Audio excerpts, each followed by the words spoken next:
شروع کیا گیا، آج اس کی تیسری مجلس ہے، اور میں یہ عرض کرنے کی کوشش کر رہا ہوں کہ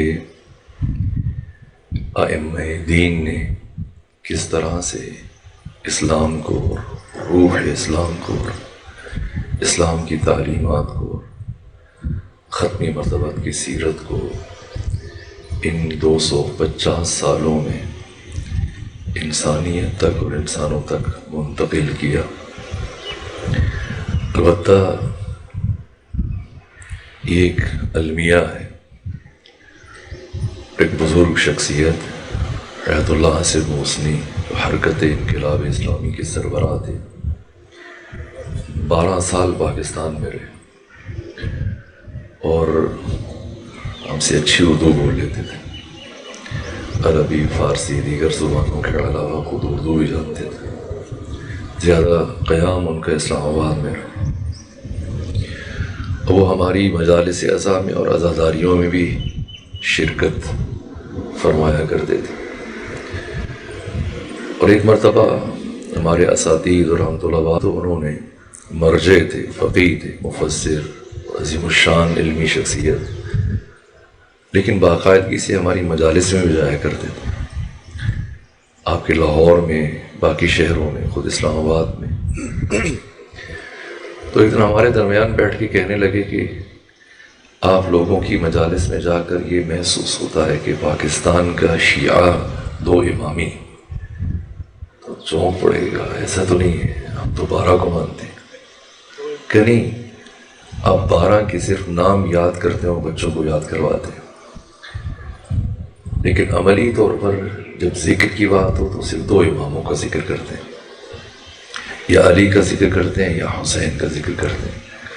کچھ فضائل بیان کرنے ہو، جنگیں بیان کرنی ہو تو علی کی بات کرتے ہیں، اور جب مصائب بیان کرنے ہو تو حسین کی بات۔ عملی طور پر باقی ائمہ کا ذکر اور ان کی بات بہت حد تک صحیح معلوم ہو، ایسا محسوس ہوتا ہے کہ ہم باقی ائمہ کی زندگیاں، خود سید الشہداء کی زندگی کے ابعاد، البتہ سید الشہداء کی زندگی شام میں ایک دوسرے مقام پر آپ کی حیات طیبہ اور خود کربلا کی اساس کو بیان کرنے کی کوشش کی جا رہی ہے۔ یہاں پر وارثان عاشورہ کہ جنہوں نے پھر کربلا کو ہم تک پہنچایا ہے، اور کیسے پہنچایا، اور دین کو ہم تک پہنچایا، کیسے پہنچایا۔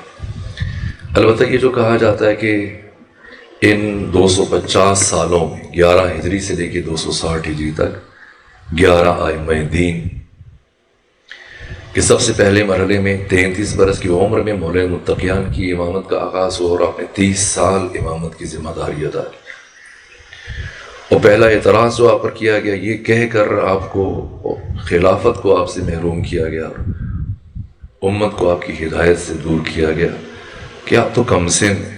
مولانا متقیان نے یہ جملہ ارشاد فرمایا کہ جب اللہ اپنی ایک حجت کو اور اپنے ایک نبی اور رسول کو 33 برس کی عمر میں ان کا کار رسالت مکمل ہونے کے بعد چوتھے آسمان پر اٹھا رہا ہے، تو کیا 33 برس کی عمر میں اللہ کی ایک حجت اپنے کام کا آغاز نہیں کر سکتی؟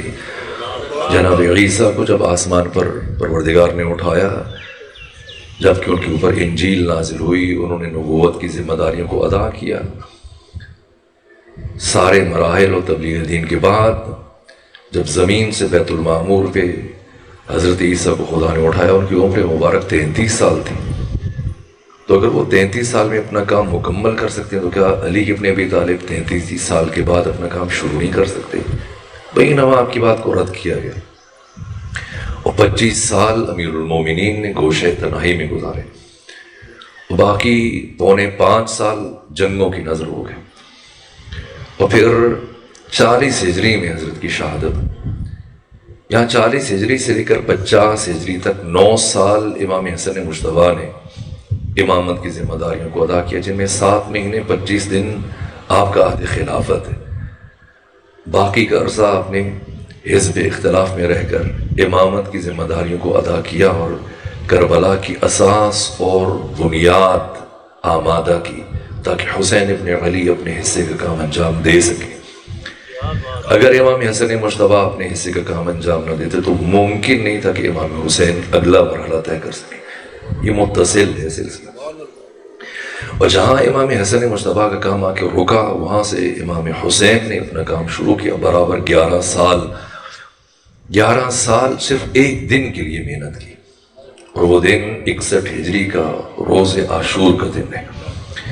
ان 11 سالوں میں کائنات کے شریف ترین، غیور ترین، شجاع ترین، پاکیزہ ترین، ذمہ دار ترین افراد کو اکٹھا کیا اور انہیں ملا کے ایک ایسا خوبصورت گلدستہ بنایا کہ جس گلدستے کی خوشبو 14 صدیاں گزرنے کے باوجود کم نہیں ہو رہی، بلکہ مسلسل بڑھتی چلی جا رہی ہے.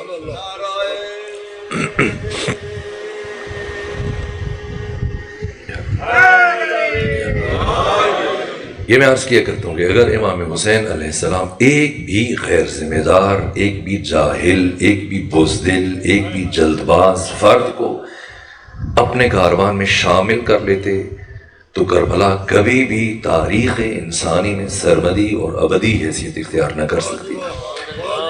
اور آج ہم میں سے کوئی بھی یہاں اس مقام پر نہ بیٹھا ہوتا. ہمارا بیٹھنا کربلا کی ابدیت کی دلیل ہے. اور کربلا کیوں ابدی ہے؟ 8 عوامل میں سے ایک عامل خود حسین ابن علی کا انتخاب ہے. اور 61 ہجری کے آغاز میں جہاں امام حسین نے اپنا کام مکمل کیا، یہاں سے امام علی زین العابدین کی امامت کا آغاز ہوا. 22 برس کی عمر میں 35 سال آپ نے امامت کی ذمہ داریوں کو ادا کیا. 95 ہجری تک، اور پھر 95 ہجری سے لے کر 114 ہجری تک حضرت امام محمد باقر نے 18 سال 10 مہینے اور 12 دن امامت کی ذمہ داری ادا کی. اور آج کوشش کروں گا کہ میں چند باتیں امام سے متعلق آپ کی خدمت میں عرض کروں. البتہ بظاہر 12 امام ہیں، لیکن اگر انسان بغور ائمہ دین کی سیرت کو پڑھتا ہے تو یوں لگتا ہے کہ یہ ایک ہستی ہے. اب جا کے مطالعہ کیجئے باقی جو فرق اسلامی ہیں، دیوبندی ہیں، بریلوی ہیں، اہل حدیث ہیں، حنفی ہیں، شافعی ہیں، حنبلی ہیں، مالکی ہیں، ہماری آنکھوں کی ٹھنڈک ہیں، ہمارے سر کا تاج ہے اور ہم ان سے محبت کرتے ہیں. یہ برادران اہل تسنن اور باقی جتنے بھی فرق اسلامی یہ ائمہ اربعہ کی تقلید کرتے ہیں. دنیا میں جتنی بھی اہل تسنن ہیں، یا حنبلی ہیں، یا شافعی ہیں، یا حنفی ہیں، یا مالکی ہیں، فقہ میں، احکام میں. اور احکام میں، فقہ میں کتاب الطہارت سے لے کر کتاب الدیات تک یہ 56 کتابیں ہیں. اور ان 56 کتابوں میں لاکھوں احکام ہیں. اور ان لاکھوں احکامات میں سے کچھ کام ایسے ہیں کہ جو پیغمبر ہر روز انجام دیتے تھے. کچھ امور تو وہ ہیں جو پیغمبر نے کبھی کبھی انجام دیے یا آپ کی موجودگی میں انجام دیے گئے. کچھ کام ایسے ہیں جو پیغمبر دن میں کئی مرتبہ، ان میں سے سر فہرست نماز ہے. اب پیغمبر نماز میں یا ہاتھ باندھ کر نماز پڑھتے تھے یا ہاتھ کھول کر نماز پڑھتے تھے. ایسا تو نہیں کہ کبھی ہاتھ باندھ کے پڑھتے ہوں، کبھی کھول کے پڑھتے ہوں. اور اگر ہاتھ باندھ کے پڑھتے تو ایسا بھی نہیں کہ کبھی یہاں ہاتھ باندھے ہوں، کبھی یہاں باندھے ہوں، کبھی یہاں باندھے. نہیں، اگر یہاں ہاتھ باندھے ہوں گے تو ہمیشہ یہیں باندھے ہوں گے، اور اگر یہاں پہ ہاتھ باندھے ہوں گے تب بھی ہمیشہ یہیں باندھے ہوں گے. اور اگر زیر ناف ہاتھ باندھتے تھے تب بھی ہمیشہ زیر ناف باندھتے تھے. اور اگر ہاتھ کھولتے تھے تو پھر کبھی ہاتھ باندھے نہیں. لیکن آپ جا کے دیکھیے جو امام مالک ابن انس کے پیروکار ہیں وہ سب کے سب ہاتھ کھول کے نماز پڑھتے ہیں. اور جو امام شافعی کے پیروکار ہیں وہ یہاں ہاتھ باندھ کے نماز پڑھتے ہیں. اور جو امام ابو حنیفہ کے پیروکار ہیں وہ ناف کے اوپر ہاتھ باندھتے ہیں. اور جو امام احمد ابن حنبل کے پیروکار ہیں وہ ناف سے نیچے ہاتھ باندھتے ہیں. تو 4 امام ایک مسئلے میں وہ کام کہ جو پیغمبر ہر روز کئی مرتبہ انجام دیتے تھے آپ کو متفق نظر نہیں آ رہے کہ انسان کس کی پیروی کرے. 4 امام اور ایک مسئلے میں متفق نہیں ہو سکے. لیکن 250 سالوں میں جو 11 ائموں کا یہ مسلسل سلسلہ آقا کی غیبت سے پہلے یہ 11 امام اور آقا امام زمانہ کو شامل کیجئے، 12 امام بظاہر 12 ہیں، لیکن جو پہلے نے کہا وہی دوسرے نے کہا، جو دوسرے نے کہا وہی تیسرے نے کہا، جو تیسرے نے کہا وہی چوتھے نے۔ چہرے بدل رہے ہیں، کردار وہی ہے، سیرت وہی ہے، انداز وہی ہے، وہی انداز جو وجود مبارک ختمی مرتبات کا۔ اس لیے کل میں دوسرے مقام پر پیغمبر کی ایک حدیث بیان کر رہا تھا ایک اور زاویے سے، کہ غار ثور میں 3 دن قیام کے بعد ہجرت کے موقع پر ختمی مرتبہ جب اپنے ایک ساتھی عبداللہ بن عثمان بن عامر المعروف ابو بکر کے ساتھ 3 دن گزارے، اور جب باہر نکلے تو باہر نکل کے بڑی بات ہے، اتنی اہم اور ضروری بات ہے کہ پیغمبر نے کس مرحلے پر ارشاد فرمائی اور کس سے ارشاد فرمائی۔ غار ثور سے باہر آئے اور ابو بکر کے ہاتھ پر ہاتھ رکھا، وہ فرمایا ابو بکر یاد رکھنا، کفی و کف علی فی العدل سوا، میرا ہاتھ اور علی کا ہاتھ عدالت الہیہ میں برابری کی منزل پر ہے۔ جو کردار مصطفیٰ کا ہے وہی کردار ائمہ دین کا، منہ برابر اختلاف نہیں۔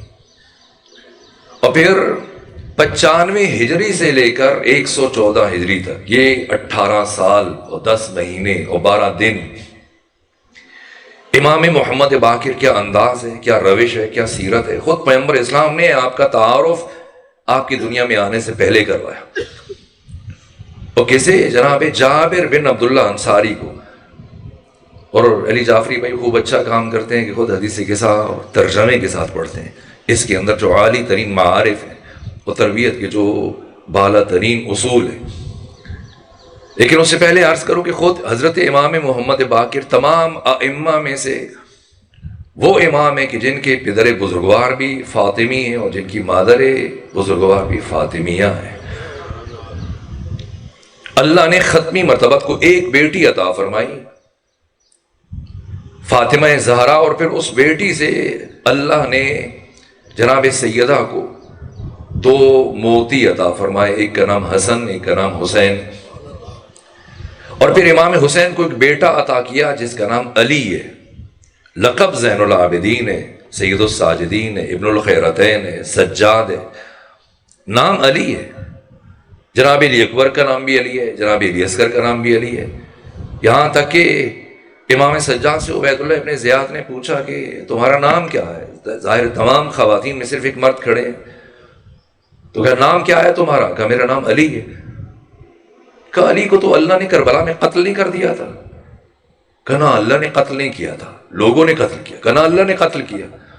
امام نے قرآن مجید کی آیت پڑھی کہ اللہ یتوفی الانفس حین موتہا، اللہ وفات دیتا ہے، قاتل میرے بھائی کے لوگ ہیں۔ تو کہا اس کا نام بھی علی۔ تو جناب امام علی صلی اللہ علیہ وسلم نے فرمایا کہ میرا چھوٹا بھائی کربلا میں شہید ہو، اس کا نام بھی علی۔ عبید اللہ ابن زیاد کہنے لگا یہ کیا بات ہے، سب کا نام علی علی علی۔ امام سجاد نے فرمایا میرے بابا حسین کہا کرتے تھے اگر اللہ مجھے 100 بیٹے عطا کرتا تو میں سب کا نام علی رکھتا۔ یہ ذات امیر المومنین، اسم امیر المومنین سے ان باقی 13 کی محبت، جن میں سے امام علی زین العابدین یہ بیان فرما رہے ہیں۔ تو امام حسین کے فرزند علی زین العابدین اور امام حسن مجتبیٰ کی بیٹی جن کا نام فاطمہ ہے۔ تو یہ سلسلہ جو پیغمبر سے شروع ہوا، اللہ نے آپ کو بیٹی دی، پھر بیٹی کے 2 بیٹے، اور ان 2 بیٹوں میں سے امام حسین کا بیٹا علی، امام حسن کی بیٹی فاطمہ، ان 2 کا عقد ہوا۔ اور اللہ نے جس ہستی کو اس عالم ناسوت میں ظاہر فرمایا، جس ہستی کے نور کو، وہ حضرت امام محمد باقر ہے۔ آپ کے والد بزرگوار کا مقام بجائے خود آپ کی والدہ معظمہ جناب فاطمہ دختر امام حسن مجتبیٰ، آپ کو اولیاء خدا میں شمار کیا جاتا ہے، اور صاحب کرامات ہستی، حافظ قرآن، مفسر قرآن، دیوار کے سائے میں بیٹھ کر قرآن مجید کی تلاوت کر رہی تھی کہ ایسے محسوس کیا کہ دیوار گرنے لگی ہے، کہ اسی لمحے فرمایا کہ میں تجھے اپنے جد محمد مصطفیٰ کے حق کا واسطہ دیتی ہوں کہ یہیں ٹھہر جاؤ۔ اور دیوار خم ہو کے وہیں پر رک گئی، بی بی اٹھی، دوسرے مقام پر بیٹھی، اور جب دوسرے مقام پر بیٹھی تب دیوار گری۔ آپ اہل مدینہ میں خواتین کے درمیان محدثہ مشہور تھیں، اور ہزاروں پیغمبر اسلام کی احادیث کو آپ نے بیان کیا۔ آپ کے فرزند حضرت امام محمد باقر کے یہ کنیت بھی خدا کی طرف سے اور یہ لقب بھی خدا کی طرف سے۔ پیغمبر اکرام اسلام کے ایک صحابی ہیں جن کا نام ہے جابر بن عبداللہ انصاری، جن سے یہ حدیث قصہ آپ تک پہنچی۔ یہ جابر وہ جلیل القدر شخصیت جو قبر امام حسین کے پہلے زائر ہے، اتنی جلیل القدر شخصیت کے امام حسین نے قبر سے جس صحابی رسول کو ان کے سلام کا جواب دیا ہے۔ یہ جابر ابن عبداللہ انصاری بوڑھے ہو چکے تھے اور اپنے ہاتھ میں عصا لے کر انصار کی گلیوں میں چلتے تھے اور یہ جملہ کہا کرتے تھے پیغمبر اکرام اسلام کی حدیث کے تناظر میں۔ یہ پیغمبر نے فرمایا تھا یا علی لا یحبک الا طاہر الولادہ ولا یبغضک الا خبیث الولادہ، اے علی تجھ سے محبت صرف وہی رکھے گا جس کی ولادت میں طہارت ہوگی، اور اے علی تجھ سے نفرت صرف وہی رکھے گا جس کی ولادت میں نجاست ہوگی۔ جیسے آپ کے لاہور کے شاعر گزرے مرحوم افسر خوبصورت انداز میں بیان کی ایسی حقیقت کو کہا، نگاہ جس کی وسیع و بلند ہوتی ہے فقط اسی کی نظر بہرمند ہوتی ہے، اور دل نجس میں سمائی کبھی نہ حب علی کہ یہ بڑی ہی نفاست پسند ہوتی ہے۔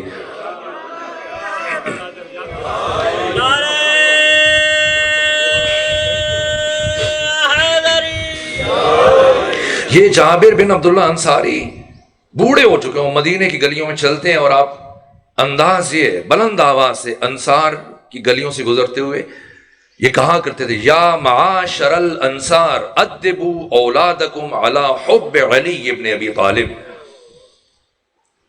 فإن ابوا فانظروا فی شان امہا۔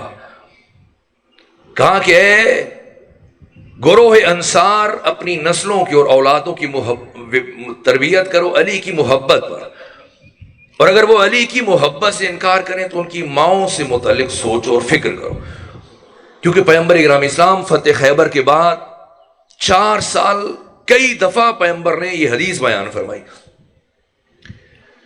صحابہ کرام سے فرمایا کرتے تھے جنگ خیبر کی کامیابی کے بعد جب مدینہ پلٹے اس کے بعد کئی مرتبہ یہ حدیث پیغمبر کی زبان سے سنی گئی کہ میرے صحابہ تم اپنے چھوٹے بچوں کو اٹھا کر مدینے کی گلیوں کے ایسے مقام پر کھڑے ہو جایا کرو، دوراہے پر، سیراہے پر، چوراہے پر، جہاں سامنے سے علی ابن ابی طالب کا گزر ہو، اور جب علی قریب آئیں تو اپنے بچے سے علی کی طرف اشارہ کر کے پوچھو اتحب ھذا الفتى، کیا تمہیں ہے؟ اگر بچہ کہے ہاں ہے تو گھر ہو، اور اگر کہے نہیں ہے تو گھر جا کر اس بچے کی ماں کو طلاق دو تاکہ تمہاری باقی نسل سالم رہ سکے۔ جی جابر بن عبداللہ انصاری آپ کا معمول تھا مدینے کی گلیوں میں انصار کے محلوں میں ہر روز نکل جاتے اور ہر روز اعلان کرتے تھے یا معاشر الانصار ادبوا اولادکم علی حب علی ابن ابی طالب فإن ابوا فانظروا فی شان امہا۔ یہ جن کا نام بھی میرے نام پر ہے، اور جب تمہیں ان کی زیارت کا شرف نصیب ہو تو انہیں میرا سلام پہنچانا۔ کہ یا رسول اللہ ان سے متعلق کچھ اور بھی بتائیں، کہا کہ وہ آکرو علوم النبیین ہوں گے۔ وقت نہیں میں باقی پہلوؤں کی طرف اشارہ کروں، یہاں تک کہ ختمی مرتبت نے بشارت دی کہ اب دیر تک زندہ رہیں گے، جہاں تک کہ امام محمد باقر کی زیارت کا شرف حاصل کریں گے۔ وہ ایسے ہی ہوا، بوڑھے ہو گئے، محاسن سفید ہیں اور کمر خمیدہ ہے، عصا لیے مدینی گلیوں میں یا باقرو کی آوازیں بلند کرتے رہتے ہیں، اور لوگ کہتے ہیں کیا مجھے رسول نے یہ کہا ہے کہ مجھے ان کے فرزند محمد باقر کی زیارت کا شرف حاصل ہوگا تو ہوگا۔ یہاں تک کہ ایک دن امام علی زین العابدین مسجد نبوی میں داخل ہو تو ان کے ہمراہ ایک چھوٹا سا بچہ ہے، اور جیسے ہی آئے مسجد نبوی میں بیٹھے تو جابر بن عبداللہ انصاری کی نگاہیں اب گڑی ہیں اس بچے کے چہرے پر، بجائے امام علی زین العابدین کو دیکھنے کے برابر اس بچے کو دیکھے جا رہے ہیں، اور پھر کہنے لگے اے امام علی زین العابدین اگر ناراض نہ ہو تو عرض کروں کہ اس بچے سے کہیے کہ مجھے چل کے دکھائے۔ امام سجاد نے امام باقر سے خواہش کی کہ بیٹا محمد باقر آپ چل کے دکھائیں صحابی رسول کو۔ اٹھے اور چلے، جب چلے تو جناب جابر بن عبداللہ انصاری کی آنکھوں سے اشکوں کی جھڑی بہنا شروع ہوئی۔ کہا کہ اے امام علی زین العابدین آپ کے فرزند محمد باقر ہو بہو اپنے جد رسول اللہ کی شبیہ ہیں، پیغمبر بالکل ایسے ہی چلا کرتے تھے۔ اور آپ کے جد نے مجھے بشارت دی تھی کہ میں امام محمد کی زیارت کا شرف حاصل کروں گا. اور برابر بیٹھ کر دیکھے جا رہا ہوں زار زار گریا کرتے چلے جا رہے ہیں. یہاں تک کہ کچھ وقت گزرنے کے بعد امام محمد باقر نے فرمایا اے جابر، کیا میرے جد رسول اللہ کی امانت مجھ تک نہیں پہنچائیں گے؟ اب اٹھے جابر ابن عبداللہ انصاری اٹھے اور آگے بڑھ کر آپ کے ہاتھوں کا بوسہ لیا اور کہا کہ میں آپ کے جد رسول اللہ کا سلام آپ کو پہنچا دوں. امام محمد باقر نے فرمایا کہ میرے جد پر بھی سلام ہو اور یہ سلام مجھ تک پہنچانے والے میرے جد کے صحابی پر بھی میرا سلام ہو. اور اس کے بعد پھر باقی جتنا عرصہ جابر بن عبداللہ انصاری زندہ رہے، ہر روز بلا ناغہ امام محمد باقر کی صحبت میں بیٹھتے ہیں، آپ سے گفتگو کرتے ہیں، سیکھتے ہیں. اور امام محمد باقر پوچھتے ہیں کہ بتائیں جابر، اور میرے نانا محمد مصطفیٰ میرے بارے میں کیا کہا کرتے تھے؟ کہا آپ سے متعلق ایک جملہ یہ بھی کہا تھا کہ باقر علوم النبیین، علوم جمع کا صیغہ ہے، جمع کا صیغہ، اور جین اس کے اوپر الف لام داخل ہے. یہ خود جمع کا صیغہ، اور جمع کے اوپر اگر الف لام آ جائے تو اس کا مطلب ہے کہ جتنے بھی اس کے مصداق ہیں سب کے سب شامل ہیں. نبیین انبیاء 1,24,000 ہیں، تو یہ بھی مراد ہو سکتا تھا 20,000 30,000 5,000 50,000، لیکن نہ، جب الف لام آیا تو مطلب پورے کے پورے 1,24,000 کرنے والا. یہ انداز صرف علم نہیں، باقی تمام فضائل کمالات، اخلاقی اعتبار سے، عرفانی اعتبار سے، باقی زوایا سے، یہاں تک کہ حضرت ابو بصیر جو نابینا ہو چکے تھے آپ سے عرض کرنے لگے فرزند رسول، آپ انبیاء کے وارث ہیں، انبیاء جہاں صاحب علم وہاں صاحب کرامات بھی تھے. میں آپ کا عاشق ہوں، آپ کا محب ہوں، آپ کا شاگرد ہوں، آپ کی جد کا خادم ہوں، نابینا ہوں، اگر مجھے بھی بینائی عطا کر دیجیے. عیسیٰ روح اللہ بھی نابینا افراد کو بینائی دیا کرتے تھے، آپ فخر عیسیٰ ہیں، آپ بھی مجھے بینائی عطا کر دیجیے. حضرت نے ابو بصیر کی آنکھوں پر ہاتھ پھیرا تو بینا ہو گئے، اور جب اطراف و اکناف میں نگاہ ڈالی اور دیکھنا شروع کیا اور زمین و آسمان کو خوش ہوئے، وہ گفتگو ہوئی. اور پھر امام محمد باقر نے فرمایا کہ اے ابو بصیر، کیا چاہتے ہو؟ اس دنیا میں بصارت چاہتے ہو یا اس کے عوض میں آخرت میں جنت میں اعلیٰ مقام چاہتے ہو؟ پہلی بات، جنت مکان نہیں ہے، جنت مقام ہے. دوسری بات، جنت ذی مراتب مقام ہے. ذی مراتب مطلب ایسا نہیں کہ جیسے یہاں ایک عمومی تصور ہے کہ جنت ایک پارک ہے، ریسٹورنٹ ہے، ایک باغ ہے، ہوٹل کی طرح جو دروازے پر فرشتے کھڑے ہیں اور ٹکٹ دے رہے ہیں، آپ چلے جائیں اور آپ بھی آ جائیں، آپ نہ آئیں آپ آ جائیں. نہیں، ایسا نہیں ہے. جنت مقام ہے اور ذی مراتب مقام ہے، درجے ہیں جنت کے. ممکن ہے ہم سب کے سب جنت میں جائیں، اور یہ بھی ممکن ہے کہ ہم کبھی ایک دوسرے کو وہاں پر نہ دیکھ سکیں. ہر ایک کی جنت الگ ہے، اس کے عمل کے مطابق، اس کے علم کے مطابق، اس کی معرفت کے مطابق. کہاں جا ابو بصیر، بصارت چاہیے دنیا میں یا اس کے عوض میں جنت میں اعلیٰ ترین مقام چاہتے ہیں جو خدا نے آپ کے لیے قرار دیا تھا؟ کہ فرزند رسول، کچھ دن زندگی کے باقی ہیں، جیسے پہلے نابینائی میں گزر رہے تھے یہ بھی گزار لوں گا، لیکن میں گھاٹے کا سودا نہیں کر سکتا. مجھے جنت میں وہ اعلیٰ مقام اور اعلیٰ درجہ اور مرتبہ چاہیے. حضرت دوبارہ سے ابو بصیر کی آنکھوں پر ہاتھ پھیرا اور وہ پچھلی حالت میں پلٹ گئے. اس کا مطلب یہ کہ اگر اللہ کسی مومن کو دنیا میں کسی اعتبار سے محروم رکھے، فقر میں، تنگ دستی میں مبتلا کرے، یا کوئی اولاد میں سے کوئی معذور پیدا ہو جائے، بیمار ہے، کوئی گھر کی مشکل ہے اور پریشانی ہے، اس کا مطلب کہ اس وقت کی یہ جو وقتی مشکل ہے اس کے بدلے میں پروردگار اس کے آخرت کے درجات کو بلند کر رہا ہے. یہ جناب ابو بصیر، بظاہر بینائی تو واپس چلی گئی، لیکن بصارت میں مزید، بصیرت میں مزید اضافہ ہوا، اور مزید محبت امام محمد باقر اور آپ کے قرب کی منازل طے کی.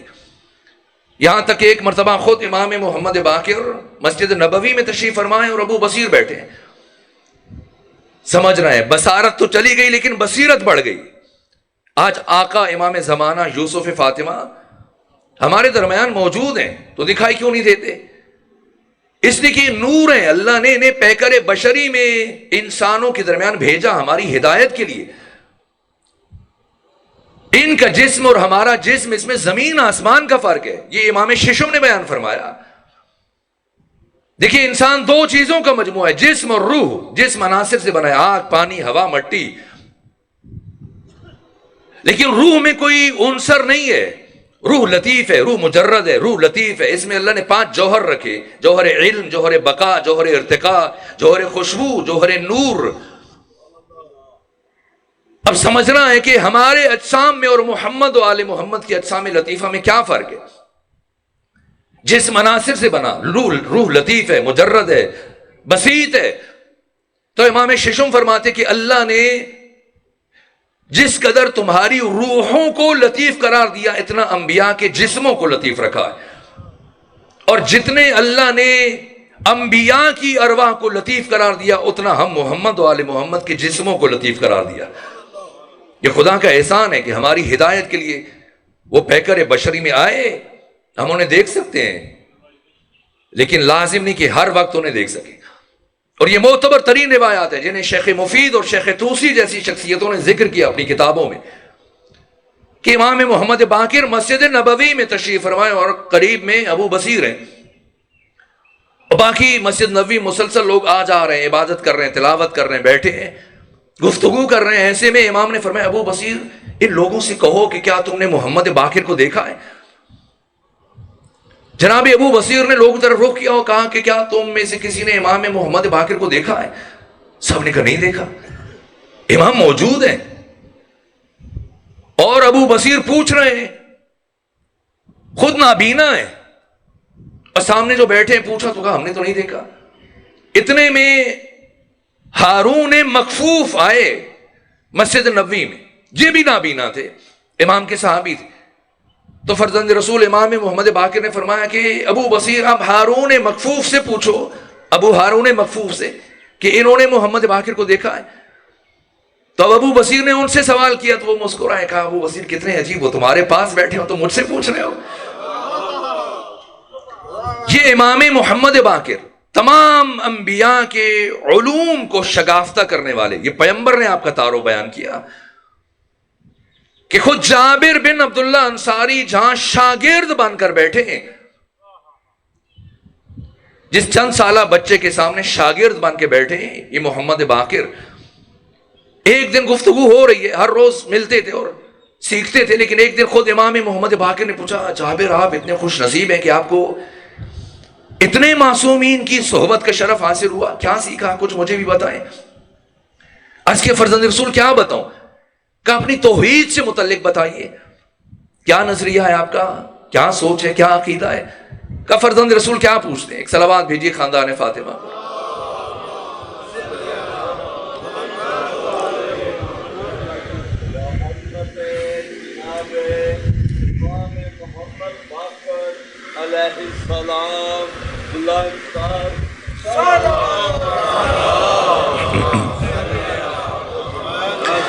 فرزند رسول میں زندگی کے اس مرحلے میں داخل ہو چکا ہوں کہ اب میں موت کو زندگی پر، فقر کو دولت پر، بیماری کو صحت پر ترجیح دیتا ہوں۔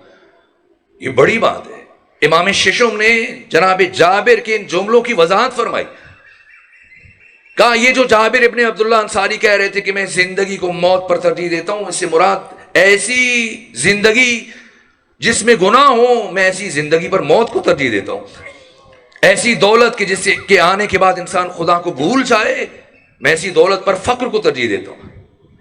ایسی صحت کہ جس میں انسان خدا کو نظر انداز کر دے اور گھمنڈی ہو جائے، تو میں ایسی صحت پر بیماری کو ترجیح دیتا ہوں۔ یہ چھوٹی بات نہیں ہے، بڑی بات ہے کہ چھٹے امام نے جناب جابر کے ان جملوں کی وضاحت فرمائی۔ لیکن جب امام محمد باقر نے سنا تو کہا جناب جابر تعجب ہے، 5 معصومین کی صحبت میں رہ کر آپ نے فقط یہ سیکھا۔ عرض کرنے لگے فرزند رسول میری معرفت کی منزل یہیں تک ہے، آپ بتائیے آپ کا عقیدہ توحید کیا ہے اس معاملے میں۔ اور میرے بیان میں آپ کے خیال میں کیا نقص ہے؟ کہا جابر یہ جو آپ کہہ رہے ہیں کہ میں بیماری کو صحت پر، موت کو زندگی پر، فقر کو دولت پر ترجیح دیتا ہوں، بتائیے میں کون ہے؟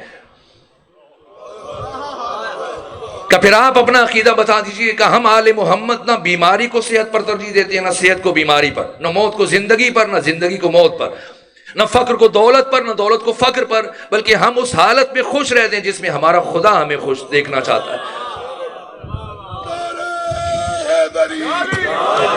باقر علوم النبیین، اور ایسے نہیں جیسے عمومی تصور ہے کہ آپ کسی عالم سے رجوع کریں اور رابطہ کریں تو وہ کہیں کہ ٹھیک ہے آ جائیے۔ اب عالم کا کام تو نہیں ہے کہ وہ چل کے آپ کے پاس آئے، پیاسا کنویں کے پاس آتا ہے نہ، پہلے تو عالم کی تشبیہ کنویں سے دینا یہ بھی درست نہیں ہے، اس لیے کہ کنواں تمام پانی کے منابع میں سے خسیس ترین اور کنجوس ترین ہے، باقی ندی نالے ہیں اور ان سے پانی حاصل کرنا آسان ہے، دریاؤں سے، سمندر سے، ندی نالے سے، تالاب سے۔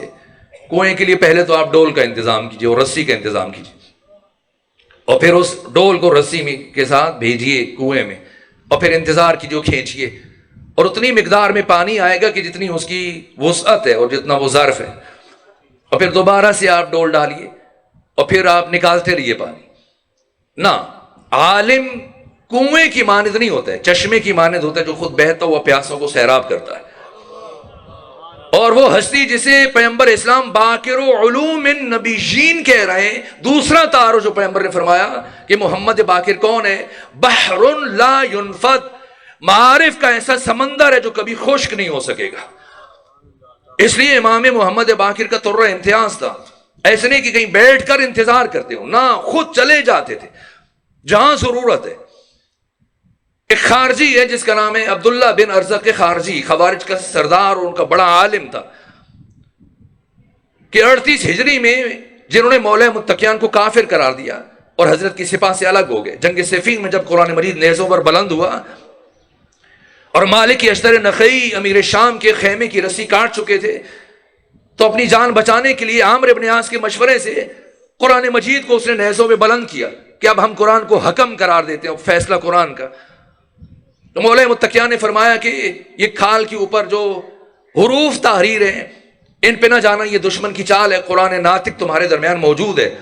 لیکن علی کے آدھے سے زیادہ سپاہی تلوار نکال کر خود علی کے مقابلے میں کھڑے ہو گئے کہ اگر آپ نے جنگ نہ روکی تو ہم آپ کو قتل کر دیں گے۔ کہ اب جنگ کو جاری رکھنا ایسا ہے کہ خود قرآن سے جنگ کرنا۔ مجبوراً حضرت کو جنگ روکنا پڑی اور مالک اشتر کو پیغام بھیجا کہ واپس آ جائیے، جو امیر شام کے خیمے کی رسی کاٹ چکے تھے اور فتنے کی جڑ ختم ہونے والی تھی۔ تو یہ خوارج جو حضرت کی فوج سے الگ ہوئے اور بعد میں آ کے انہوں نے کہنا شروع کیا کہ ہم سے بھی غلطی ہوئی، علی سے بھی غلطی ہوئی، ہم نے بھی گناہ کیا، علی نے بھی گناہ کیا، علی کو ہماری بات نہیں ماننی چاہیے تھی، اگر ہم نے غلط کیا، ہم بھی کافر ہوئے، علی بھی کافر ہوئے، ہم نے کلمہ پڑھا مسلمان ہو گئے، علی بھی کلمہ پڑھے دوبارہ مسلمان ہو جائے۔ یہ خوارج ہے کہ جنگ جمل کے بعد پھر دوسری جنگ مولا متقیان نے ان کے خلاف لڑی، اس کا نام ہے جنگ نہروان۔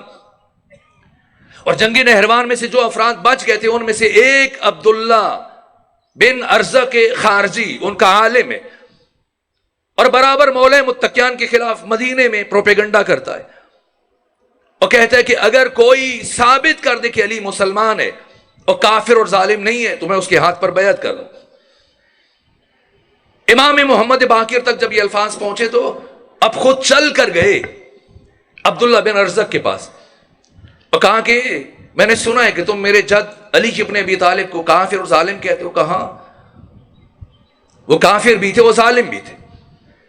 کہ بتاؤ کیا جنگ خیبر میں پیغمبر گرامی اسلام نے میرے جد علی سے متعلق نہیں کہا تھا کہ لَأُوتِيَنَّ الرَّايَةَ غَدًا رَجُلًا كَرَّارًا غَيْرَ فَرَّارٍ يُحِبُّ اللَّهَ وَرَسُولُهُ وَيُحِبُّهُ اللَّهُ وَرَسُولُهُ، کہ کل میں علم اس کو دوں گا، یعنی اس سے پہلے پیغمبر نہیں دیا تھا، تو کل میں علم اس کو دوں گا جو مرد ہوگا اور کرار ہوگا، اور تیسرا تعارف غیر فرار ہوگا، اور چوتھا تعارف کہ وہ محب خدا اور محب رسول ہوگا، اور پانچواں تعارف کہ وہ محبوب خدا اور محبوب رسول ہوگا۔ تو کہا کہ کیا اس حدیث کو مانتے ہو؟ کہا مانتا ہوں۔ کہا لیکن علی محبوب خدا اور محبوب رسول تھے جنگ صفین سے پہلے، اس کے بعد علی کافر ہو گئے. اچھا یہ بتاؤ حدیث طاہر کو مانتے ہو؟ پیغمبر کے ایک صحابی ہے انصار میں سے، اور جناب ام ایمن کے یہاں پیغمبر کی دعوت تھی، کھانا تھا، انہوں نے ایک مرغ بہت خوبصورتی سے تیار کیا پیغمبر کے لیے اور سامنے رکھا. تو پیغمبر نے ہاتھ اٹھایا کہ پروردگار اس کھانے میں اسے میرا شریک قرار دے دے جو روئے زمین پر تیرا سب سے زیادہ محبوب ہے اور جسے تو سب سے زیادہ چاہتا ہے اور اسے محبت کرتا ہے. اور کچھ لمحوں کے بعد دق الباب ہوا، دروازے پر دستک ہوئی، اور جب اس مرد انصاری نے دروازہ کھولا تو سامنے علی کھڑے تھے، اور اس نے ٹال دیا کہ نہ پیغمبر ابھی مصروف ہیں، بعد میں آئیے گا. علی چلے گئے، اور پھر کچھ لمحوں کے بعد دوبارہ دق الباب ہوا. پیغمبر نے دوبارہ دعا کی، کچھ لمحوں کے بعد دق الباب ہوا، پھر اس نے دوبارہ بھیج دیا اور علی پھر واپس چلے گئے. پھر ختمی مرتبہ سامنے کھانا رکھ کے بیٹھے ہو، دعا مانگ رہے، پروردگار جس انسان سے روئے زمین پر تو سب سے زیادہ محبت کرتے اسے بھیج دے. ثابت انصاری اٹھا، اور جب دق الباب ہوا تو پیغمبر نے آواز دی، نے کہا کہ اگر تو اس انتظار میں بیٹھا ہے کہ تمہارے قبیلے سے اور تمہارے خاندان سے اور گروہ انصار میں سے کوئی آئے گا، جیسا ہر ایک کی خواہش ہوتی ہے کہ اس کے قبیلے کو یہ سعادت مل جائے، تو ایسا نہیں ہے، اور اب کی دفعہ علی کو واپس نہ بھیجنا. یہاں تک کہ علی تشریف لائے اور پیغمبر کے ساتھ کھانے میں شریک ہوئے. علی محبوب خدا، یہ حدیث غیر ہے جسے عامہ و خاصہ سب تسلیم کرتے ہیں. امام محمد باقر نے اعتراف لیا عبداللہ بن ارزق کے خارجی سے، کہا حدیث خیبر کو مانتے ہو کہ علی محبوب خدا ہے؟ کہا مانتا ہوں. کہا حدیث طاہر کو مانتے ہو؟ کہا مانتا ہوں. کہا کہ اب بتاؤ خدا کے بارے میں تمہارا کیا عقیدہ ہے، کہ کیا خدا کو معلوم نہیں تھا کہ یہ علی جسے وہ اپنا محبوب قرار دے رہا ہے یہ کچھ وقت گزرنے کے بعد ظالم اور معصیت کار ہو جائے گا؟ خدا کے علم میں نہیں تھا کہ جسے اپنا محبوب قرار دے رہا ہے وہ گنہگار بن جائے گا؟ اگر تمہارا یہ عقیدہ ہے کہ خدا کے علم میں نہیں تھا تو تم کافر ہو جاؤ گے، اور اگر تمہارا یہ عقیدہ ہے کہ خدا جانتا تھا تو ایسا ممکن نہیں کہ خدا کسی معصیت کار کو اور کسی ظالم کو اپنا محبوب قرار دے. اس کا مطلب یہ کہ علی پہلے بھی محبوب خدا تھے، بعد میں بھی محبوب خدا تھے. اور جو نہروان میں علی کی تلوار چلی، جمل میں علی کی تلوار چلی، صفین میں علی کی تلوار چلی، علی تب بھی محبوب خدا تھے. آگے بڑھا اور حضرت کے ہاتھ کا بوسہ لیا، کہا میں آپ کے اس انداز ہدایت پر قربان ہو جاؤں، اور اپنے عقیدے سے دستبردار ہو گیا. یوں یہ نہیں کہ بیٹھ کر انتظار کریں، نہ چل کر جاتے تھے. یہاں تک کہ ایک عیسائی راہب جو سال میں صرف ایک مرتبہ اپنے دیر سے باہر آتا تھا اور آدھا شہر سمٹ کے اکٹھے ہو جاتا تھا، تمام مسیح دور دراز کی آبادیوں سے جمع ہوتے تھے اور سال میں ایک مرتبہ اس کا بیان سنتے تھے. یہ روحانی طور پر ان کا مرشد تھا اور راہبر مانا جاتا تھا. امام محمد باقر نے اپنے فرزند امام جعفر صادق کو ہمراہ لیا اور آپ بھی چلے گئے اور جا کر اس اجتماع میں کھڑے ہو گئے. اور جیسے اس راہب کی امام پر نگاہ پڑی تو کہنے لگا کہ آپ کو میں نے پہلے کبھی نہیں دیکھا، یہ لوگ تو ہر سال آتے ہیں، ان کے چہرے مانوس ہیں، آپ پہلی دفعہ آئے، کون ہیں؟ کیا آپ کا تعلق امت مرحومہ سے؟ فرمایا ہاں میرا تعلق امت مرحومہ سے. مرحومہ سے پریشان تو نہیں ہوگی؟ یہ جو آپ کہتے ہیں مرحوم کا مطلب نہیں جو مر جائے، مرحوم یعنی جس پر خدا کی رحمت ہو. امت مرحومہ یعنی وہ امت جس پر خدا کی رحمت ہے. امت مرحومہ سے کہاں میرا تعلق امت مرحومہ سے. کہا کہ عالم ہیں یا جاہل ہیں، علماء میں سے یا جوہلاء میں سے؟ کہ میں جوہلاء میں سے نہیں ہوں. کہ آپ سوال کریں گے یا میں سوال پوچھوں؟ امام نے فرمایا تم سوال پوچھو. اب اسے سوال پوچھا کہ بتائیں وہ کون سا وقت ہے جو نہ دن میں نہ رات میں، یہ وقت بھی مشکل ہوتا ہے جس میں آپ تشریف فرمائیں، لیکن جتنا جو عبادت مشکل سے انجام دی جائے اس کا اجر بھی اتنا زیادہ ہوتا. گرمیوں میں وضو کرنے کا اجر و ثواب الگ ہے، اور سردیوں میں ٹھنڈی راتوں میں وضو کرنے کا ثواب الگ ہے. تو کہا کہ وہ کون سا وقت ہے کہ نہ دن میں نہ رات میں؟ فرمایا یہ طلوع فجر سے لے کر طلوع آفتاب تک کا وقت. نہ دن میں ہے نہ رات میں. یہ جنت کے اوقات میں سے ہے, جنت کے وقتوں میں سے ہے, جس میں رات بھر کے جاگے وہ بیمار کو نیند آ جاتی ہے, بے ہوش کو ہوش آ جاتا ہے, درد میں کمی ہو جاتی ہے. اور اس وقت میں حق تعالیٰ کے خاص رزق کا نزول ہوتا ہے. کہ اچھا یہ بتائیے کہ انسان, آپ کے جد سے یہ حدیث پہنچے, پیغمبر اسلام سے یہ بات پہنچی ہے کہ جنت میں وہ کھائے گا پیے گا لیکن اسے رفع حاجت کی ضرورت پیش نہیں آئے گی. تو دنیا میں کوئی اس کی مثال ہے؟ فرمایا ہاں. کہ کیا مثال ہے؟ فرمایا جنین کتنے مہینے اپنی ماں کے بطن میں رہتا ہے, کھاتا پیتا ہے, لیکن اسے ایسی کوئی ضرورت پیش نہیں آتی. کہ یہ جو آپ کا قرآن کہتا ہے کہ جنت کی نعمتیں استعمال ہوں, کھائی جائیں اور ان میں کچھ کمی نہیں آئے گی, دنیا میں کوئی مثال ہے؟ فرمایا ہاں. چراغ دیکھ لو, ایک چراغ سے ہزاروں چراغ جلاؤ لیکن پہلے چراغ میں کچھ کمی نہیں آئے گی. وہ کون سی سرزمین ہے کہ جس نے سورج کو ایک مرتبہ دیکھا؟ باقی سوالات پوچھتے کہ آپ تو کہہ رہے تھے کہ میں جاہل ہوں. امام نے فرمایا نہ, میں نے ایسے نہیں کہا تھا. میں کہا کہ آپ نے تو کہا تھا کہ میں جاہل ہوں. کہا میں نے ایسے نہیں کہا تھا, میں نے کہا تھا میں جوہلا میں سے نہیں ہوں. تو کہا آپ اپنا نام بتائیے, کیا آپ کا نام احمد ہے؟ کہ نہیں. کہ ایلیا ہے؟ کہ نہیں. کہ شبر ہے؟ کہ نہیں. کہ شبیر ہے؟ کہ نہیں. کہ پھر نام کیا ہے؟ کہ میرا نام محمد ہے, اور جو شبیر ہیں یہ میرے دادا ہیں. کہ ہاتھ بڑھائیے, میں آپ کی بیعت کرنا چاہتا ہوں, کلمہ پڑھنا چاہتا ہوں, مسلمان ہونا چاہتا ہوں. امام نے پوچھا کیوں؟ کہا میرے پاس اندر دیر میں جو انجیل کا نسخہ رکھا ہوا ہے اس میں آپ کا نام بھی موجود ہے, اسی محمد مصطفیٰ کی نسل سے. یہ امام محمد باقر 57 سال 5 مہینے 7 دن آپ کی حیات طیبہ ہے, جن میں سے 38 سال 6 مہینے 25 دن نائب امام کی حیثیت سے گزارے. 18 سال 10 مہینے 12 دن آپ کا عہد امامت ہے. ان 38 سال 6 مہینے 25 دنوں میں سے 3 سال 6 مہینے 10 دن اپنے دادا حسین کے ساتھ گزارے اور مسلسل آپ کے ساتھ رہتے. اور 35 سال 15 دن اپنے بابا امام سجاد کے ساتھ گزارے. اور اپنے عہد امامت میں جو کام کیا ہے, باقی ائمہ دین میں سے مولا متقیان سے لے کر امام حسن عسکری تک, یہ شیخ مفید نے کہا, شیخ صدوق نے کہا, شیخ توسی نے کہا, کسی امام سے اتنی زیادہ احادیث نہیں پہنچی ہیں جتنی احادیث صرف امام محمد باقر سے پہنچی ہیں. یہ علماء کی تصریح ہے. اور علماء اہل تسنن, بڑی بڑی شخصیات, بڑے بڑے محدثین, امام مسلم نے, مسلم بن حجاج, امام اسماعیل بخاری, امام شمس الدین ذہبی, ابن حجر اسقلانی, ابن حجر ہیثمی المکی, اور بڑے بڑے محدثین سب نے, امام حاکم نیشاپوری نے, سب سے زیادہ آپ کے ائمہ میں سے جس امام سے احادیث کو نقل کیا یہ امام محمد باقر ہے. اور صرف جناب محمد ابن مسلم, انہوں نے امام محمد باقر سے, یہ شیخ توسی نے لکھا, 30,000 احادیث کو حفظ کیا, یاد کیا. اور آپ کے فرزند امام جعفر صادق سے 16,000 احادیث کو حفظ کیا ہے. اور امام جعفر صادق فرماتے کہ اگر میرے بابا کے چھوڑے ہوئے 6 شاگرد نہ ہوتے تو دین مصطفیٰ اور سنت مصطفیٰ محو ہو چکی ہوتی, نابود ہو چکی ہوتی.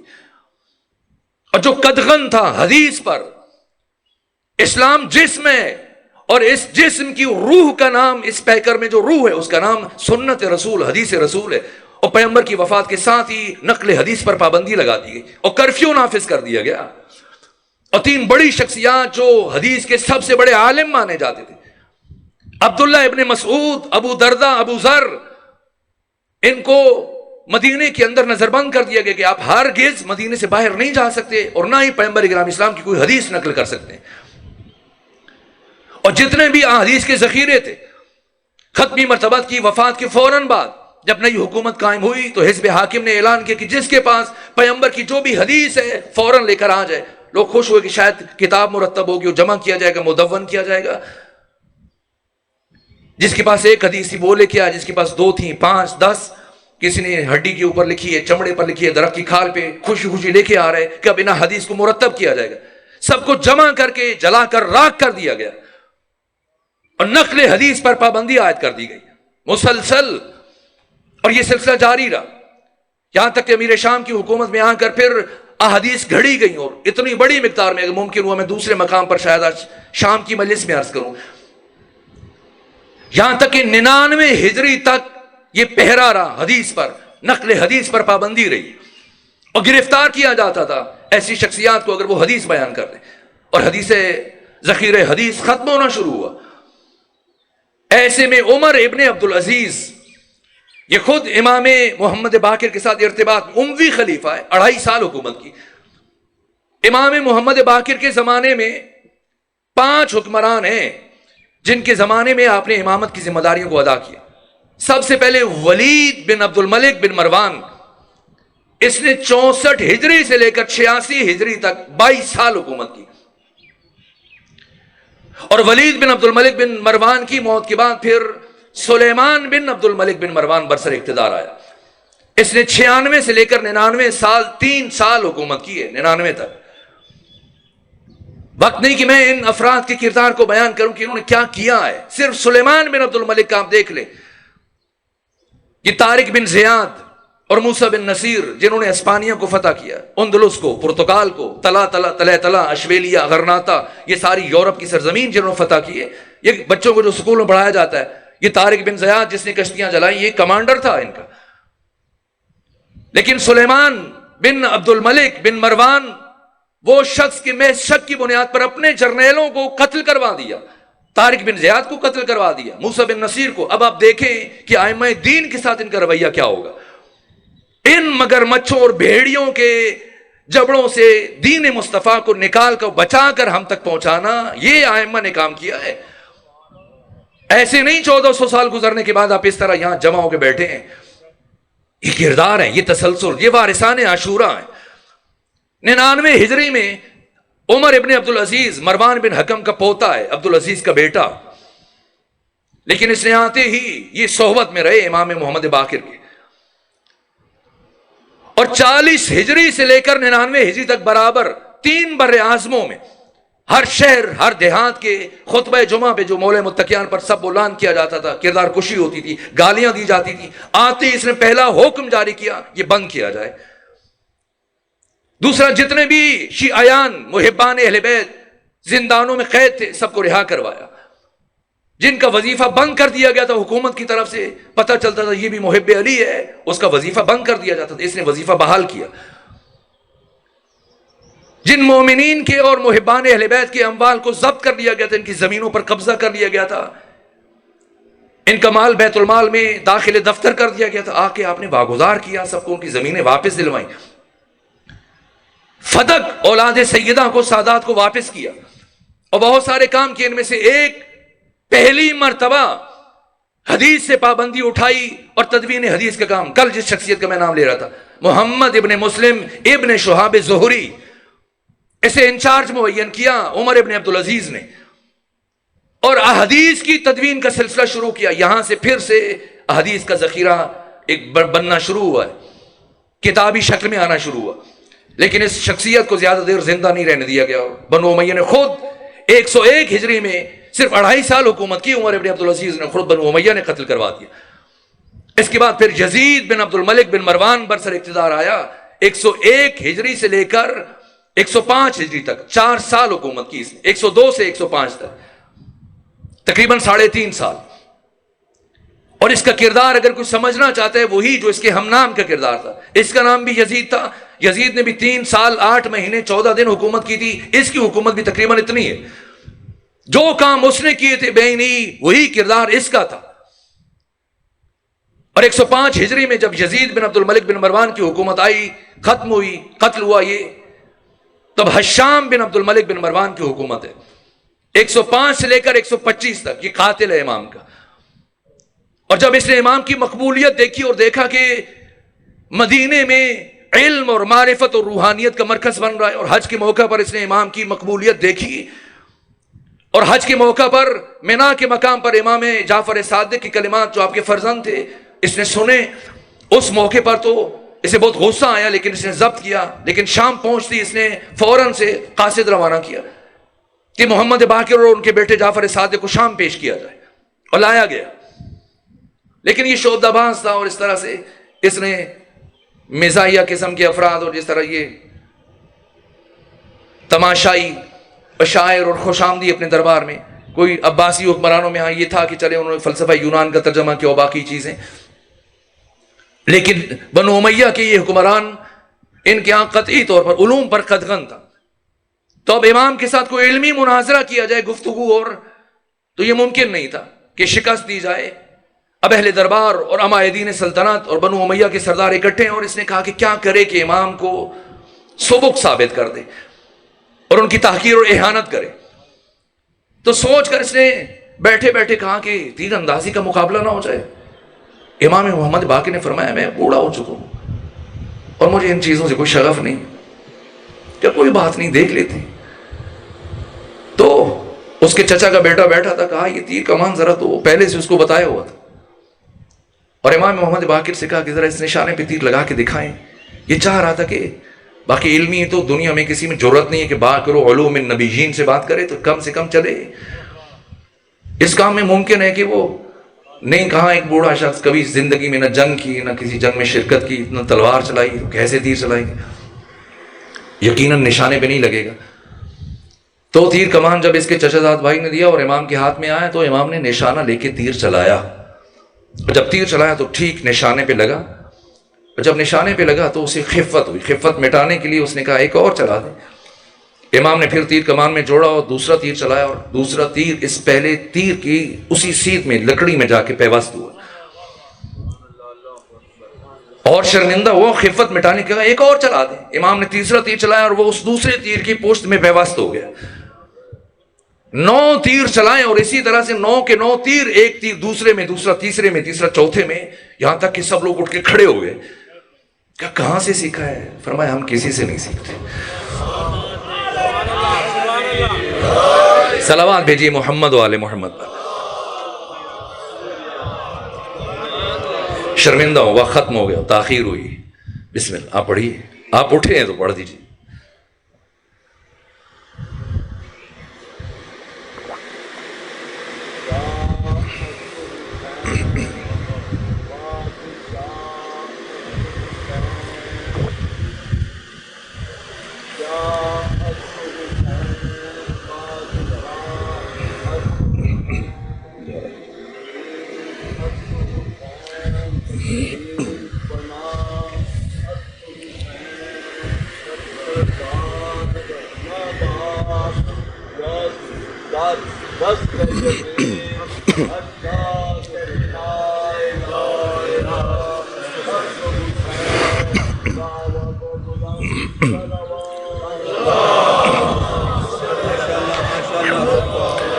یہ حضرت امام محمد باقر ہے کہ امام المحدثین عبداللہ بن عطا، واصل بن عطا، وہ یہ کہتے ہیں کہ جب بڑے بڑے علماء اور دانشور امام محمد باقر کے پاس آ کے بیٹھتے تھے تو اتنی ابوت تھی، اتنی عظمت اور اتنی جلالت علمی تھی کہ وہ آپ کے سامنے ہیچ نظر آتے تھے، جیسے ایک چھوٹا سا بچہ بہت بڑے معلم اور استاد کے سامنے بیٹھا. یہ تبحر علمی. اور جہاں علوم کی ترویج کی، وہاں اپنے جد امام حسین کی عزاداری کو کس طرح سے قائم کیا. اور خود امام کی وصیتوں میں سے فرمایا میرے بیٹے جعفر صادق ایک رقم معین کی، کہا آپ نے 10 سال برابر مینا میں میری موت کے بعد عزاداری کرنی ہے. کیوں؟ اس سفر میرے پاس جو کتابیں موجود ہیں ان میں سے ایک کتاب ضخیم کتاب ہے، کربلا الزبان امام محمد باقر. جب باقی معارف بیان کیے، علوم بیان کیے، وہاں پر امام ابن حجر ہیثمی المکی نے جو آپ سے متعلق جملے لکھے ہیں وہ عجیب ہیں.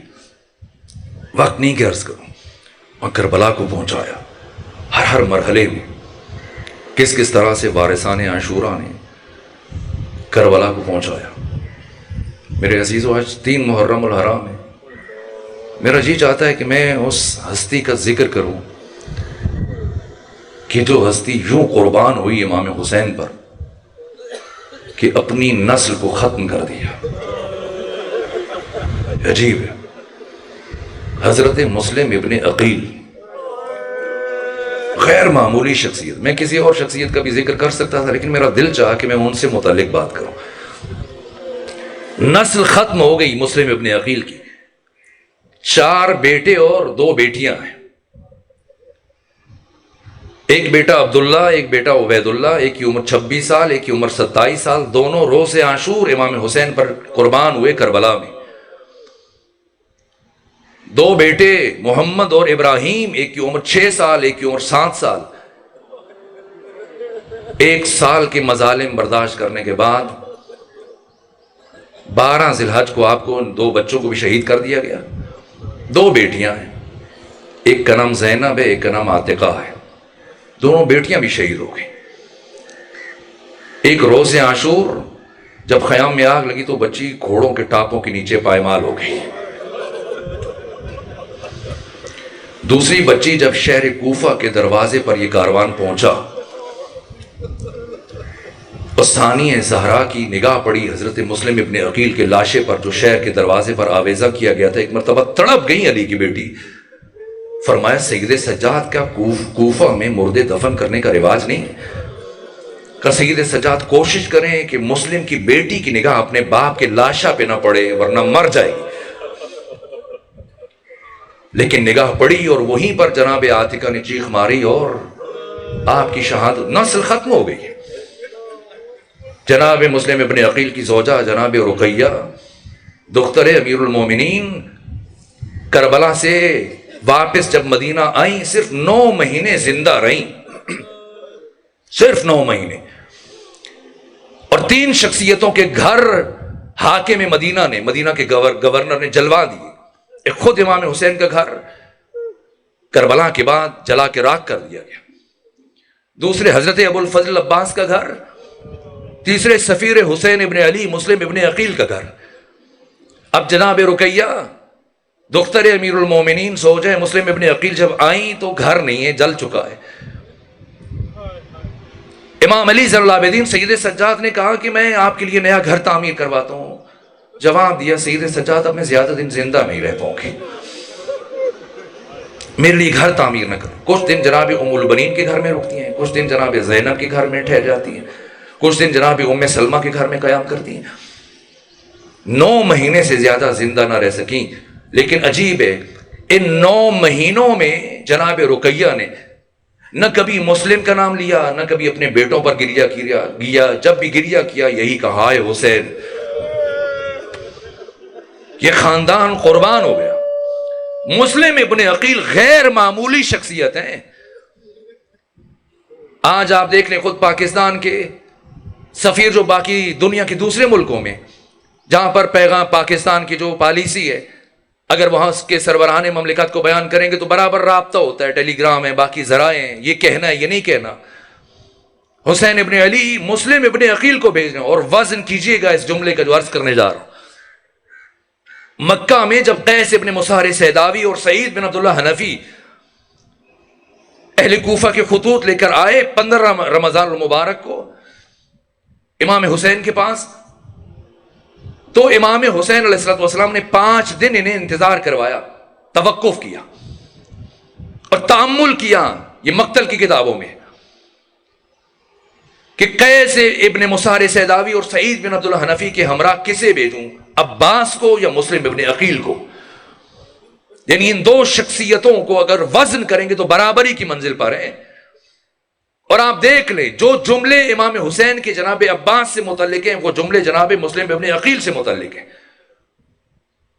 اور جو خط تحریر کیا قیس ابن مسہر سیداوی کے ہاتھ میں دیا کہ اہل کوفہ کو دینا، جناب مسلم ابن عقیل کے تعارف میں یہ جملہ تحریر کیا امام حسین نے، قد ارسلت الیکم، میں تمہاری طرف اس شخصیت کو بھیج رہا ہوں کہ اخی میرا بھائی ہے، وابن عمی میرے چچا کا بیٹا ہے، وثقتی ومعتمدی، وہ ثقہ ہے، مورد اعتماد ہے، یہ جو بھی حکم دے اسے میرا حکم سمجھ کے تسلیم کرنا.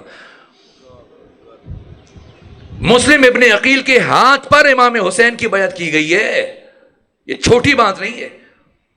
اس سارے عرصے میں کتنا 6 شوال کو جناب مسلم ابن عقیل پہنچ گئے کوفہ میں. 6 شوال سے لے کر 8 ذی الحج تک یہ امام حسین کے ریپرزینٹیٹیو ہیں، نمائندے ہیں. یہ کربلا کی اساس ہے، بنیاد ہے. اگر ذرہ برابر کمزوری نظر آ جائے، امام حسین بعد میں جو کچھ کریں لیکن آپ کا قیام وہ حیثیت اختیار نہ کر سکتا۔ یہ مسلم ابن عقیل کا کردار ہے۔ اب خود سوچئے گا کہ جب ایک ایک پل کی اطلاع مل رہی تھی عبید اللہ ابن زیاد کو، لیکن اس نے دارالامارہ چھوڑ دیا، نخیلہ میں بیٹھا ہے، چھاونی میں، اور لوگوں کو پکڑ پکڑ کے زور زبردستی سے اور لالچ دے کر کربلا کی طرف بھیج رہا ہے، لشکر تیار کر رہا ہے، برابر یزید کو خط لکھ رہا ہے، اور بھیجو اور بھیجو۔ یہ 72 کو مارنے کے لیے، جن میں بچے بھی ہیں بوڑھے بھی ہیں، کتنے افراد چاہیے؟ کیوں ڈرا ہوا ہے؟ کیوں گھبرایا ہوا ہے؟ اس لیے کہ صرف کچھ دن پہلے مسلم ابن عقیل کا جہاد دیکھ چکا ہے۔ محمد بن اشعث بن قیس کندی 500 افراد کو لے کے گیا ہے طوا کے گھر میں، قبیلہ کندہ میں، مخبری کی اس کے بیٹے نے، اور یہاں ٹھہرے تھے جناب مسلم ابن عقیل۔ وقت ہوتا میں آپ کی زندگی کو تھوڑا اور تفصیل سے بیان کرتا، میں شرمندہ ہوتا ہوں ایسی شخصیات کے بارے میں سرسری گزر جائے انسان، جو کربلا کی اساس ہیں۔ صحیفہ کربلا کی تمہید اور دیباچے کا نام مسلم ابن عقیل ہے۔ غیر معمولی شخصیت ہے۔ قرآن مجید بیان فرما رہے کہ ایک شخص ایک وقت میں 1 سے لڑے، 2 سے، 3 سے، 4 سے، 5 سے، 6، 7، 8، 9 اور 10، بس یہ قرآن فرماتا ہے کہ 10 افراد اگر مقابلے میں ہوں تو تم سے جہاد ساکت ہو جائے گا، چونکہ ہیتا قدرت بشر سے خارج ہے کہ ایک انسان مسلسل ہر طرف نگاہ رکھ کے 10 افراد کے ساتھ لڑ سکے۔ اور یہ مسلم ابن عقیل ہے، علی کے شاگرد، علی کے بھتیجے، علی کے داماد، ایسے شجاعت کے کارنامے دکھائے کہ 500 افراد مقابلے میں، اور میں نے پڑھا ہے جب کسی فرد کو کمربند سے پکڑ کے اچھالتے ہیں تو جا کر دوسری گلی میں گرتا ہے، اور جب تلوار چلاتے ہیں تو سر اڑ رہے ہیں۔ اور محمد بن اشعث بن قیس کندی کہتا ہے عبید اللہ ابن زیاد سے کہ اور کمک بھیجو، اس نے مزید افراد بھیجے، تھوڑی دیر بعد اور قاصد کو دوڑایا، اور لوگوں کو بھیجو، سپاہیوں کو بھیجو۔ اس نے کیا ہے کہ ایک فرد کو مارنے کے لیے کتنے شخص چاہیے؟ محمد بن اشعث نے کہا یہ کوئی کوفہ کا بقال اور سبزی فروش نہیں ہے، علی کی شجاعت کا وارث ہے، یہ شجاعت ہے۔ اور دھوکے سے آپ کو دام تصویر میں لایا گیا، برابر دشمن عقب نشینی کر رہے، اور پھر اسی بیچ میں گڑھا کھودا گیا جنگ کے دوران۔ طلوع فجر سے جنگ شروع ہوئی ہے اور ظہر تک جنگ چلی، اکیلے مسلم ابن عقیل کشتوں کے پشتے لگا دیے، اور اب ایک گڑھا کھودا گیا اور اسے خس و خاشاک سے اوپر سے دبا دیا گیا، اور دشمن عقب نشینی کر رہے۔ حضرت پیچھے ہٹتے اس گڑھے میں گرے تو چھتوں پہ جو خواتین تھی، قبیلہ بنی کندہ جسے امیر شام نے آباد کیا تھا کوفہ میں، 50,000 اہل شام کو بھیجا گیا جب کوفیوں کو خالی کیا جا رہا تھا محبان اہل بیت سے، اور کوفے کی وضعیت کو بدلنے کے لیے۔ یہ دوسرے مقام پر اس کی میں وجوہات ذکر کر رہا ہوں۔ تو اوپر سے پتھروں کی بارش کر دی گئی، خواتین گھروں کی چھتوں سے آگ پھینک رہی تھی، تیر چلائے جا رہے تھے، سر سے لے کے پاؤں تک زخمی ہے مسلم ابن عقیل، خون بہہ رہا ہے۔ اس حالت میں آپ کو گرفتار کیا گیا، رسیوں میں باندھا گیا، اور آپ کو دارالامارہ لے کے جایا گیا، گورنر ہاؤس۔ لیکن جب گزرے اور داخل ہوئے گورنر ہاؤس میں، پیاسے ہیں، زخموں سے چور ہیں، سر سے لے کے پاؤں تک لہو لہان ہے، خون بہہ رہا ہے، لیکن وہ جرأت ہے، وہ شجاعت ہے کہ وہ عزم و ایقان کی چمک ہے آنکھوں میں، اور چہرے پر وہ ہیبت ہے، وہ جلال ہے۔ میں نے مقتل کتابوں دیکھا، امام سجاد جب 12 محرم کو اسی مقام پر داخل ہوئے تو جو دربان تھا دروازے پہ کھڑا ہوتا تھا، اس نے کہا فرزند رسول ناراض نہ ہو تو ایک بات پوچھوں؟ امام نے فرمایا کہو کیا بات ہے؟ کہا کہ ابھی کچھ دن پہلے آپ کے چچا مسلم ابن عقیل یہاں پہ جب ان کو گرفتار کر کے لائے گئے تو رسیوں میں جکڑے ہوئے تھے، لہو لہان تھے، سر سے لے کے پاؤں تک زخموں سے چور تھے۔ اس کے باوجود جب دارالامارہ میں داخل ہوئے تو اس شان کے ساتھ کہ دشمن حیران تھا کہ آنکھوں میں چمک تھی، اور آپ کا سینہ چوڑا تھا، اور آپ کے چہرے پر وہ جلالت تھی، وہ ہیبت تھی کہ دشمن مرعوب ہو رہا تھا۔ لیکن آپ کو دیکھا سر جھکا ہوا ہے، سینہ جکڑا ہوا ہے۔ امام نے فرمایا تم نے غور نہیں کیا، وہ اکیلے تھے، میرے ساتھ رسول زادیاں ہیں، میرے ساتھ محمد مصطفیٰ کی بیٹیاں ہیں۔ اس شان سے داخل ہوئے مسلم ابن عقیل، اور جب آگے گئے اس طرح سے کھڑے ہیں عبید اللہ ابن زیاد کے سامنے کہ محمد بن اشعث نے تلوار کا دستہ زور سے آپ کی گردن پہ مارا، کہ سیدھے کیوں کھڑے ہو؟ جھک کر سلام کرو، امیر کہو، امیر کہہ کے سلام کرو عبید اللہ ابن زیاد کو۔ ایک مرتبہ جناب مسلم نے یہ سنا تو کہا کہ امیری حسین و نعم الامیر، اس ساری کائنات میں مسلم کا صرف ایک امیر ہے، اس کا نام حسین ابن علی ہے۔ حسین ابن علی اعجاز امامت سے یہ سارا منظر دیکھ رہے ہوں گے، اور جب یہ دیکھا ہوگا کہ میرا مسلم اکیلا دشمن کے دربار میں مجھے امیر کہہ رہا ہے، تو کہا ہوگا اے مسلم میں تجھ سے وعدہ کر رہا ہوں، تو نے مجھے دشمن کے دربار میں امیر کہا ہے، اب قیامت تک دنیا مجھے غریب کہے گی لیکن تجھے امیر کہا ہے کہ سلام کرے۔ یہ مسلم ابن عقیل ہے۔ باقی گفتگویں اب وقت نہیں کہ عرض کروں، آپ کو رسیوں میں جکڑے ہوئے سیڑھیوں سے لے کے جایا جا رہا ہے۔ بہت مشابہتیں ہیں امام حسین کے ساتھ، 7 سے 8 مشابہتیں میں کبھی کسی اور مقام پر عرض کروں گا۔ آپ کو لے کے جایا جا رہا ہے سیڑھیوں سے، اور اوپر پہنچ کر اشعث بن قیس کندی کا بیٹا اور باقی سپاہی ساتھ ساتھ ہیں، اور اب آپ کو دارالعمارہ کی چھت سے دھکا دینے کے لیے اوپر لے کر گئے۔ یہ ادھر کیفیت ہے، اور ادھر حسین کی حالت کیا ہے؟ قافلے سے پیچھے رہ گئے، پاؤں رکاب سے نکل آئے، اب ماما سر سے کھل کے گلے میں زار زار رو رہے ہیں، داڑھی آنسوؤں سے بھیگ گئی۔ اور ثانیہ زہرا کی نگاہ پڑی اپنے بھائی امام حسین کے چہرے پر، تڑپ گئی، کہا ابو الفضل عباس دیکھو بھیا حسین کی کیا حالت ہے۔